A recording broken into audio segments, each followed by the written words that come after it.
so-called flying saucers. There's a whole fleet of them. Look on the SA. It's rotating.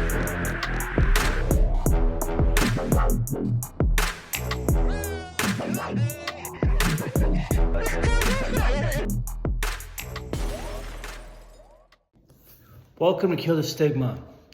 So I just wanted to do a quick update. I'm not gonna do a long episode today. My kids are about, I gotta stop saying Apologize for that. I'm not editing this out. Today I tweeted, I've lost like over 200 followers. I think they're mostly bots, but I was wondering, is it because I said that these drones might be UAP? I got in my head about that today. And then I realized that's just my opinion. I know nothing. These might be Russian, Chinese. It doesn't make sense to me, the behavior, but, I got it weird about that. I'm like, did I lose 200 subscribers? Because I'm like, sounded so confident that these were UAP. And when I say UAP, I'm not talking alien. I'm just talking they're unidentified. Doesn't mean they're NHI. I got a lot of questions about these drones. Now, my sister lives in New York City. Hey, Carol, hope you're watching. She texted me today. She said she's gonna call me tonight to talk about this. I don't know why. I don't know if she heard about it on the radio or what's going on, but she was very curious. And it's interesting because my sister, she believes that she's not down the rabbit hole like I am. So when she's inquiring about this, I find it interesting. But more interesting is my old roommate, James. He's from Pennsylvania. I've lived in like 6 different states. I live in Minnesota now. But when I lived in Pennsylvania in 2013, 2012, I was in Jersey. Sorry, I'm talking. Then moved to Pennsylvania in 2012 to 2000. Okay, yeah, around that time, I saw a post on Facebook. By the way, guys, it's not like the UFOs is like my secret, but I use X, Twitter, for UFOs. Sometimes I'm very tempted to talk about politics. Me as an independent, as a person, I'm a poster child for somebody in the middle. I'm very frustrated with both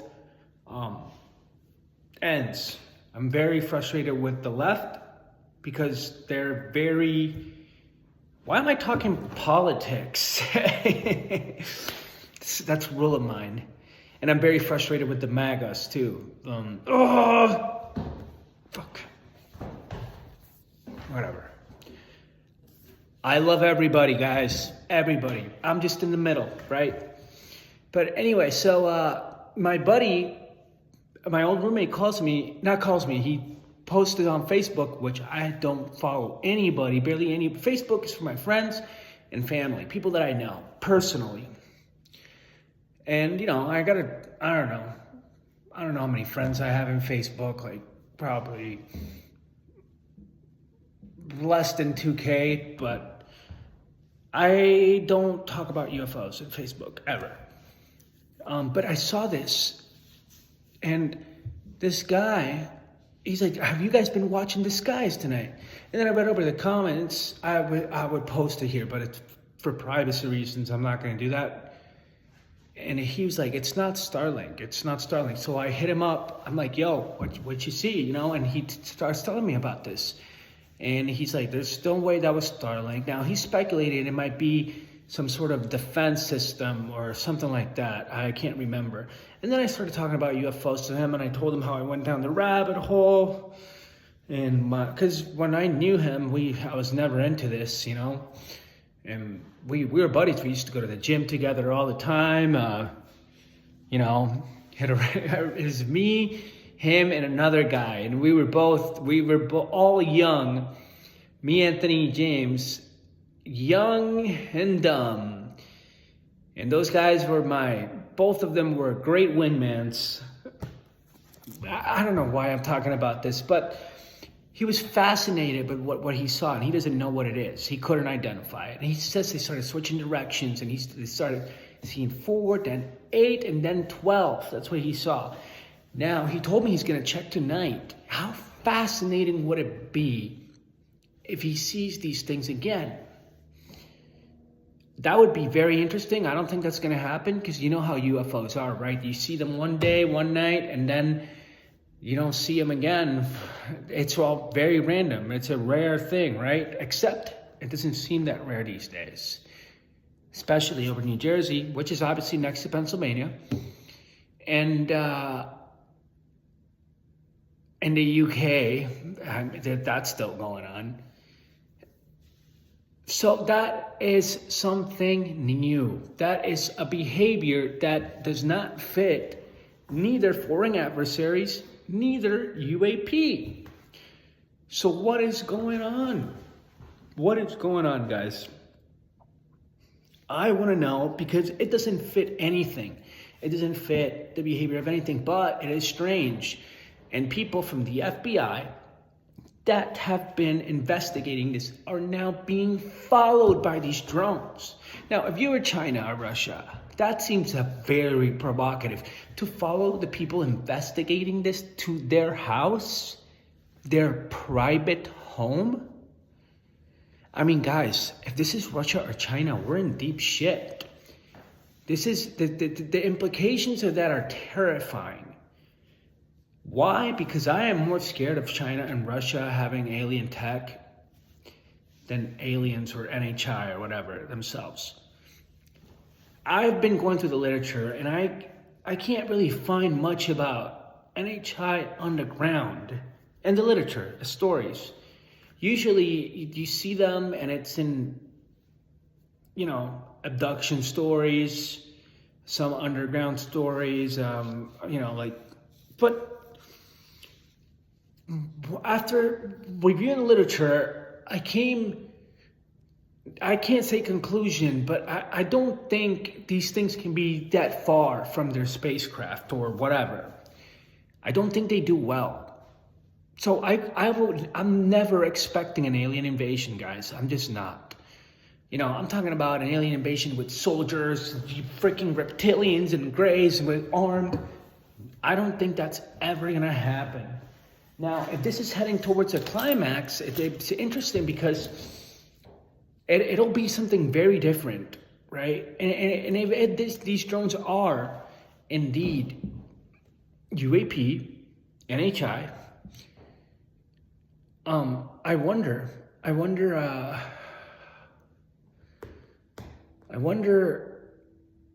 what is going on. Like, why are they not hiding, right? And I did post a video in the end yesterday about my speculations if I had to put my tinfoil hat on, which I'm gonna make a tinfoil hat, guys. I will. And I might have to put it on every time I speculate. I like to speculate. I'm not scared. I'm not scared to speculate. But you got to take it with a grain of salt, guys. Everything I say, you have to take with a grain of salt. Because nobody knows what's going on. Nobody knows. And the second they tell you they know what's going on, that's the second that, I'm sorry, I'm done listening to you. Like, I'm done. But I have to try to speculate. I have to. I don't want to be scared to tell you my opinion. And my opinion is that these things are not Russian and Chinese. But I'm not sure. I just hope. Maybe it's my bias. Maybe it is. But following agents to their house, that's insane. Now, anyway, my buddy's gonna check today if he sees these things in the skies. If he does, actually, I'm gonna call him as soon as it gets dark, which would be, let's see, guys, hold on. So, it's about to get dark very soon, very soon. Hopefully, it's not cloudy in Pennsylvania. But it might be, I don't know. So, as soon as this happens, right? As soon as it gets dark, I'm gonna call him, and I'll keep you guys posted. If I had a bet, he's not gonna see anything.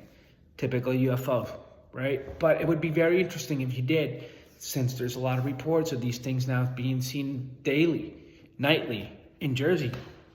And Jersey's next to Pennsylvania. So let's see what happens with that.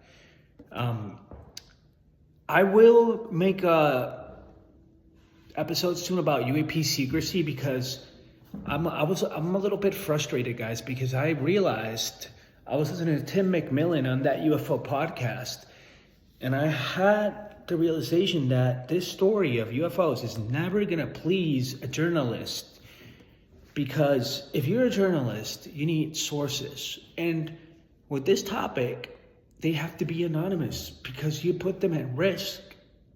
Look, Danny Sheehan was the one that leaked David Grush's name, okay? David Grush lost his career. Would have he come forward if it wasn't for Danny Sheehan? I don't know. Probably not. But dude, David Grush, for me, he's a hero. And I know we're missing a big piece of the story with him, why he went quiet.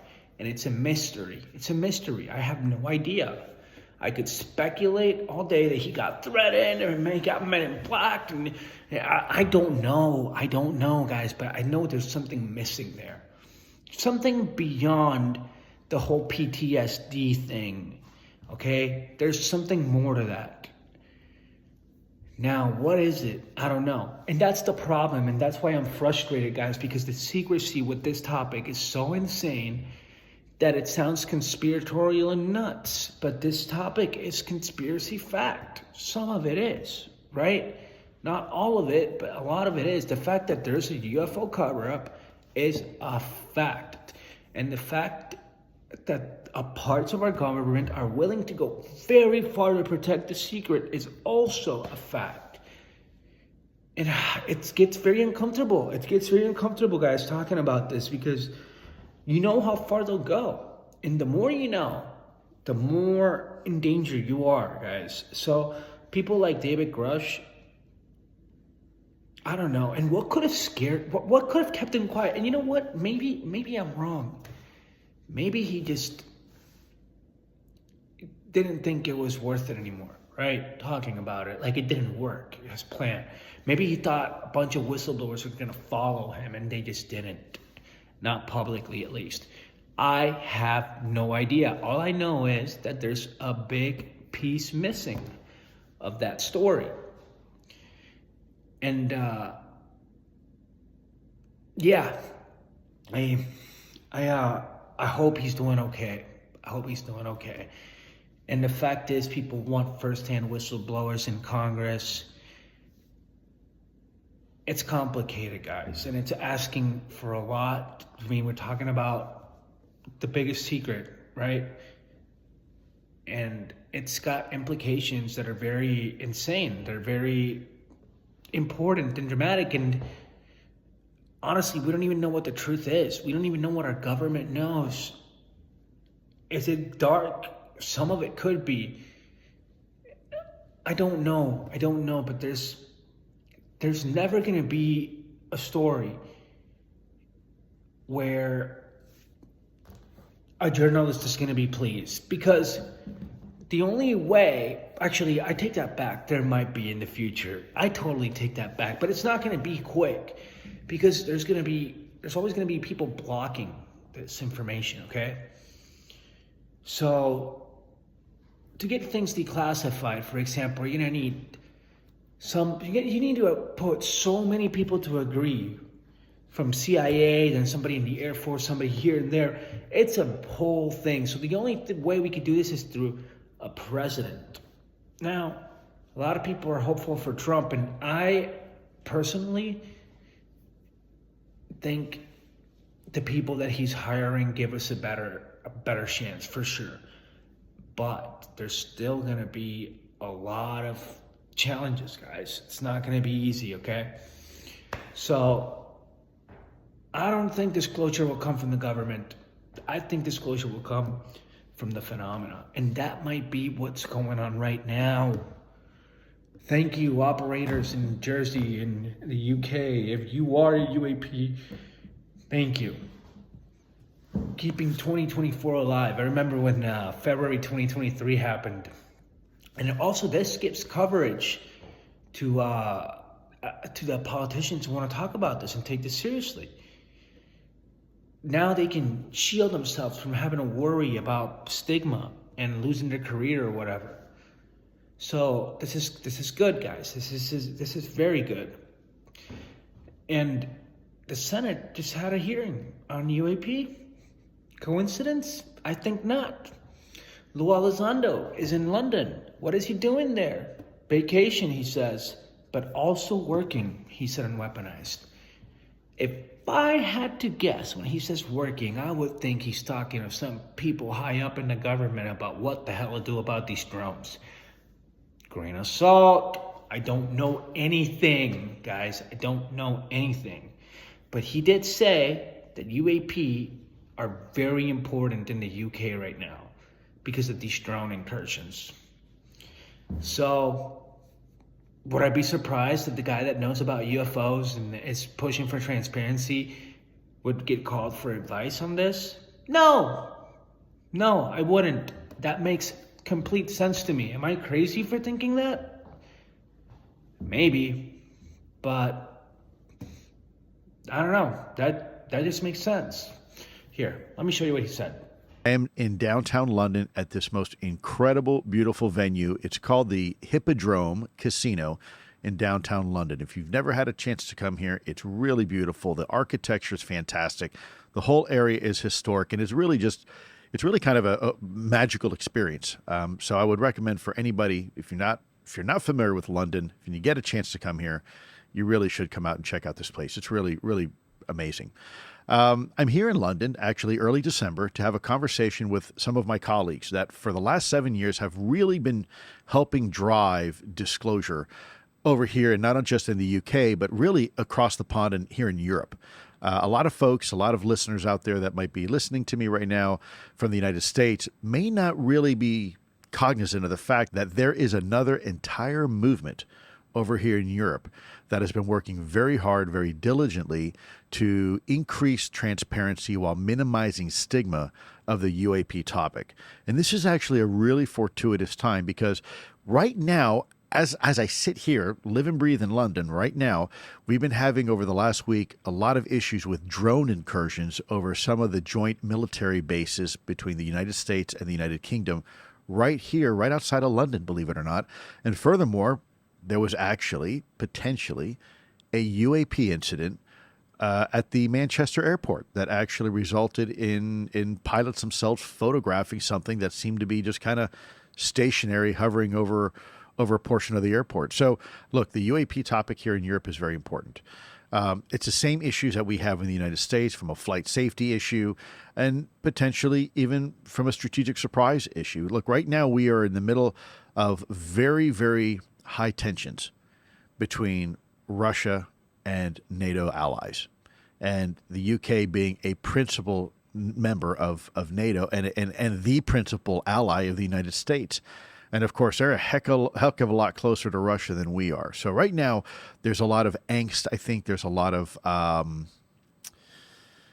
anxiety regarding the current relationship with Russia. And so the UAP topic is now front and center. It's for us in the United States, it's always been kind of an important topic. But right now, here in the UK, it's probably critical. What you may not be aware of is that the United States and Russia, at one point during the height of the Cold War, late 1960s, actually had an agreement as we were both beginning to put radar arrays up in the northern tier to basically detect if Russia or then Soviet Union or us were to ever launch a strategic nuclear strike, the other country would be able to detect it and be able to make either a countermeasure or a counterstrike. And in that treaty, there is a paragraph that talks specifically about UAP. Now, why is that? Because what you may not be aware of is that even back then, both the United States and then Soviet Union were very concerned that a UAP encounter could be misconstrued or confused as being some sort of adversarial provocation from the other side. So we actually wrote in there, look, if you see something anomalous, before you press the button, give us a call and we'll let you know if it's one of ours or not, right? And which makes sense. Well, here we are now, what, some 40, almost 50 years later, and we now have the exact same situation. We have tensions with now Russia and tensions with NATO nations. And the last thing we want to do is have some sort of UAP encounter being misconstrued as some sort of hostile provocation, especially right now because everybody is a bit on what we call a hair trigger. So I think it's important that we have this conversation. I think the timing is could not be more important right now for us to engage on this topic. I think geopolitically it makes sense.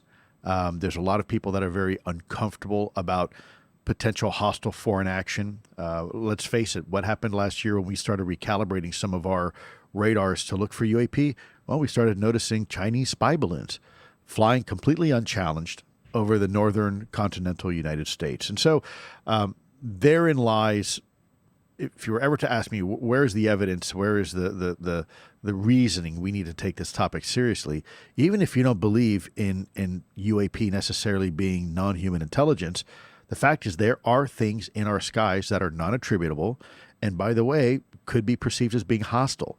And when you are at a point where both sides are on edge and, again, hair trigger, ready to potentially respond to something, the last thing you want to do is have some sort of escalation in that.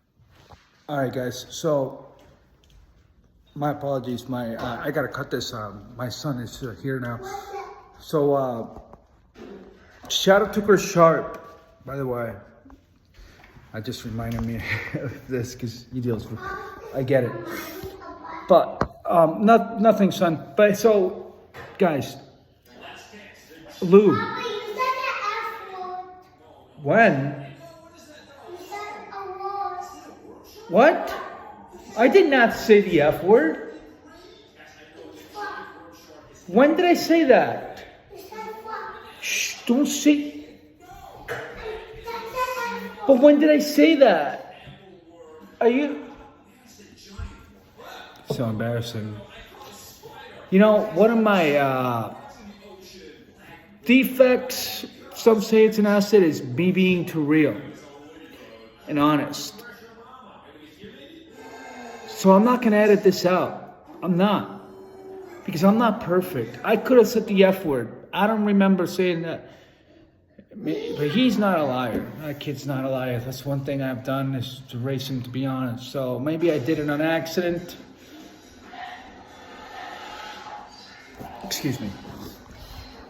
Gabriel, I'll be right back, okay? Oh,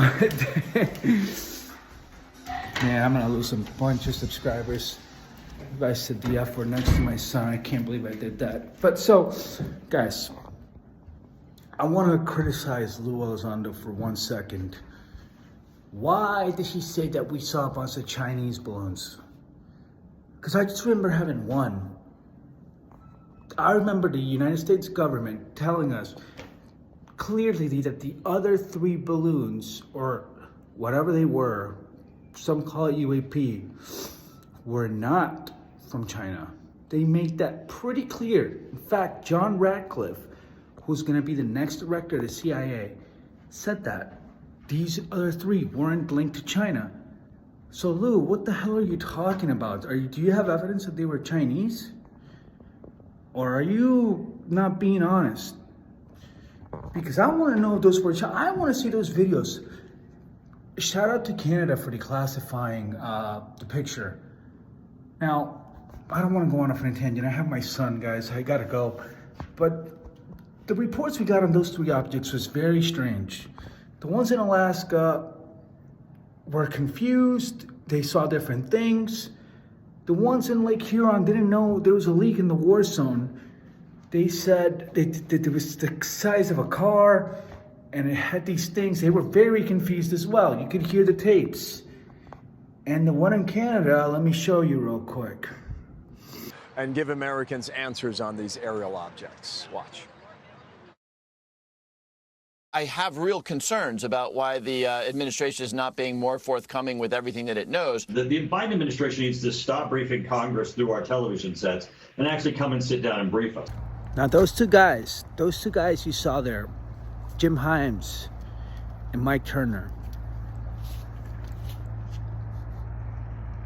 both Gang of Eight, not our friends. They are not our friends, but it's interesting to see how they can get behind when there's political gain, right? When there's interest, they'll go on TV, no problem, right?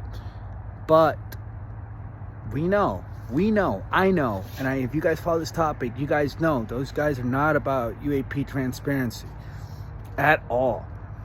Mike Turner, you blocked the UAP disclosure bill. Why? And why haven't you gone on record and said anything about it?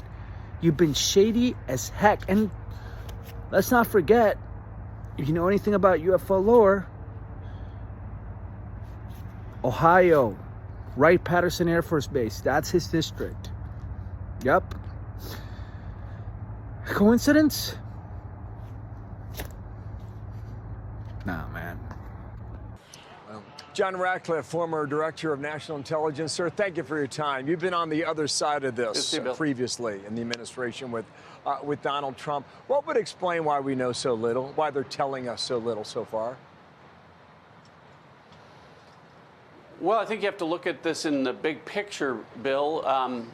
I think they're still analyzing what we'll call objects numbers 2, 3, and 4.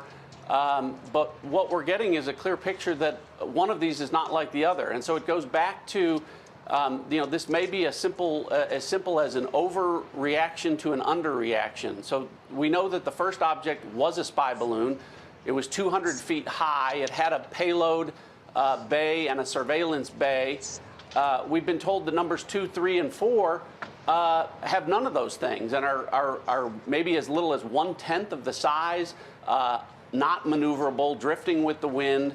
So, and even, Bill, the other thing is the excuses that we were told why number 1, the Chinese spy balloon, couldn't be shot down have now drifted away with numbers 2, 3, and 4. In other words, we were told, well, we can't shoot it down over Alaska. Well, the second object was. We were told that it couldn't be shot down over land or near civilians or over the continental U.S., and that went away with numbers 3 and 4. So, again, I think that this goes back to one of these is not like the other. The first one was badly mismanaged, and I think some of this, the Biden administration is really scrambling and don't have an explanation or aren't giving explanations for what they're doing with different objects, is numbers 2, 3, and 4. That is fascinating. Guys, I apologize for being here outdoors. My kids are with my grandma now, but so I apologize for that. I promise, if my channel grows, I will invest in getting a microphone, a good setup. I really apologize for this, and this hopefully won't be a thing. But did you guys hear what John Ratcliffe said? We did shoot those objects down, and we did it over the mainland, not over the ocean. Why? It's cool to go back in history sometimes. You guys cannot forget history. History is very important, especially when it comes to the UAP phenomenon. I encourage everybody to go and look at the history. Go check out Richard Dolan's books on national security, Volume 1 and 2. UFOs in the National Security State, Volume 1 and 2. It's fascinating. And, this guy pushes back on John, and he says, well, this is reconnaissance by China. And then, look, he kind of makes it clear that it wasn't China. Look at this. All right, now, that last point, this is espionage in plain sight. Is that the case? Well, he's absolutely right. That's absolutely right about the first instance. That was a dedicated flight path over our most sensitive military sites, nuclear sites, critical infrastructure. from end to end, a transcontinental voyage with respect to the Chinese spy balloon. But what you heard from the NORAD commander is with numbers 2, 3, and 4, they're not characterizing them as balloons. They're not characterizing them as Chinese. They're not characterizing them as even spy balloons. And they're saying that they're drifting slowly. They're not maneuverable. They have very different characteristics. So we simply don't know. But Bill, the point is this, is people are filling in the blanks and speculating because the Biden administration is not addressing this. They're not being transparent. They're not giving good explanations, for what's going on here. And I think that that's a huge misstep and a disservice to the American people who shouldn't be having to speculate about this. Yeah. And our lawmakers should be getting apprised by the intelligence community and the military community. So there he makes it pretty clear that the other objects were different, and they were able to shoot those down. Now, why aren't they doing this with these drones? Did they learn their lesson back in February? I gotta stop saying I'll work on that. But guys, why aren't they trying to shoot these drones down? Why? Maybe it's true. Maybe it's because it's New Jersey, and that honestly, I've lived in New Jersey. It is a public area. That's true. That's true. But I got so many questions. I don't know what's going on. And you know what? The honest truth, and this is true. You don't have to take this with a grain of salt. People are filling in the gaps because the government isn't being transparent, and maybe they don't know what's going on. But I got a lot of questions. Anyways, guys, I apologize. And you know what? I can't be. A part of me is like embarrassed that I kept that on, my son, but like, I don't know. I just, I like being real. Maybe I should be more professional. Maybe. Anyway, guys, adios. Que Dios los bendiga. Adios.